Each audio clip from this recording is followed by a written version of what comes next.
Раньше наркоман, что называется, солидным стажем. Магомед сейчас на верном пути исцеления от зависимости.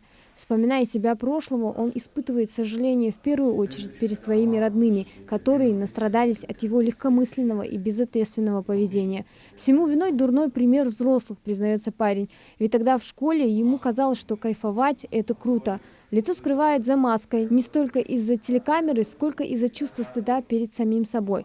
Ведь еще в школе он увлекался спортом, мог бы достигнуть успеха в учебе, но один неверный шаг, повлекший за собой неумолимо тягу к наркотикам, вмиг перечеркнул все амбиции.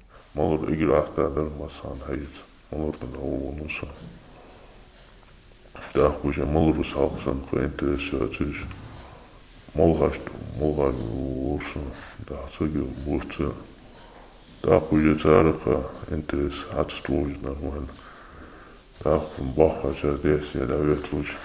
Махту улучшу. Махбет улучшу уже последний.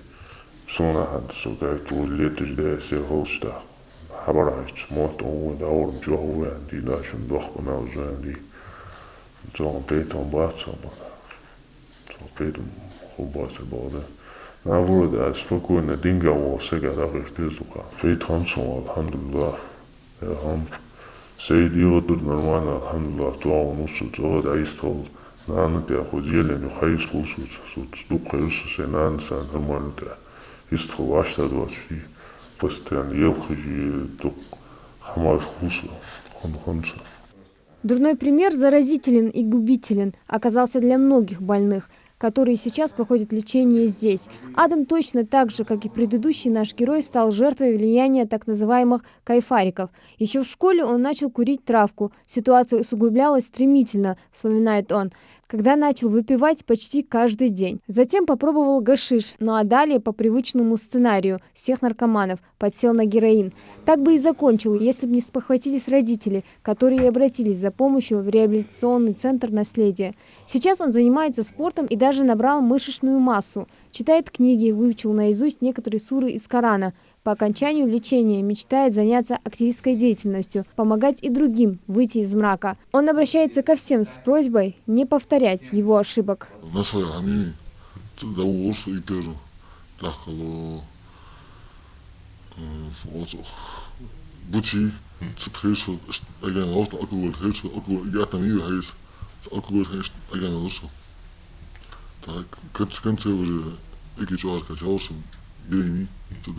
Han is med lidt hos von die. Da die aktiv hoch was ne. Das ist jetzt auch schon schade war. Der logisch doch колбис спалину. Су скачи было, да, он говорит, что скачи ali. Allah говорит, может, говорит, ханялж. Скай он се иду покой все вот уэнт камедина. Так, целовано. На бежит бусу. Если жизнь после наркозависимости есть, достаточно лишь их твердое желание вернуться в здоровую социальную среду, отвечают представители Комитета по делам молодежи на встрече с реабилитантами.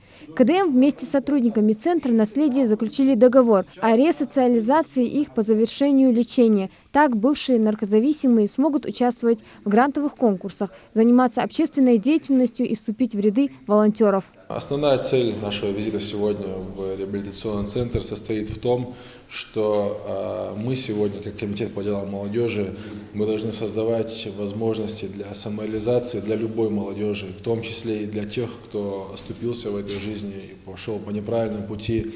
И наша цель сегодня сделать так, чтобы и эта молодежь, она не продолжила идти в том направлении, в котором они шли, а чтобы у них появились какие-то возможности, чтобы они смогли сменить круг общения, чтобы они смогли найти себе какое-то занятие для того, чтобы они могли как-то социализироваться.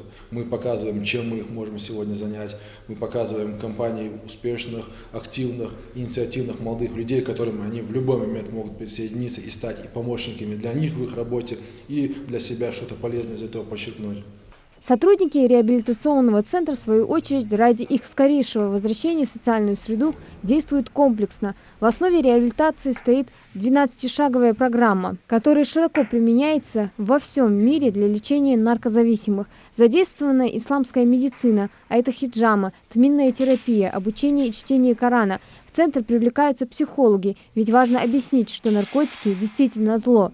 Ну и, как говорится, в здоровом теле здоровый дух. Реабилитанты проходят тренировки в спортзале, для этого приглашают известных тренеров. Сотрудники центра уверены, всесторонний подход даст свои результаты. Польза в том, что после реабилитации человек, который был зависим от наркомании, он всю жизнь проводил каждый день, его начинается, как достать следующую дозу, да, и кроме этой цели у этого человека ничего не бывает.